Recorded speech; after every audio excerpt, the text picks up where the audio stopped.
करवीर तालुक्यातील उजगाव इथल्या मनेरमळा येथे संत बाळूमामांचा वार्षिक भंडारा उत्सव मोठ्या उत्साहात साजरा झाला।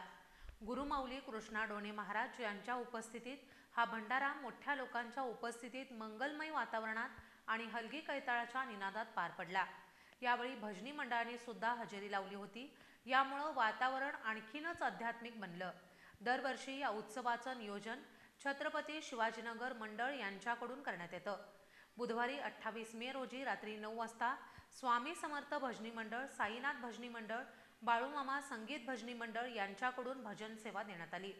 गुरुवारी 29 मे रोजी पहाटे बाळूमामांच्या मूर्तीला अभिषेक, पूजा आरती करण्यात आली। सकाळी 9 वाजता श्रींचे अश्व आले। त्यावेळी भव्य पालखी सोहळा झाला आणि वालुंग सोहळा सुद्धा झाला। हा सोहळा पाहण्यासाठी हजारो नागरिकांनी उपस्थिती दर्शवली। त्यानंतर दुपारी 12 वाजता महाप्रसादाचं वाटप झालं।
Oh,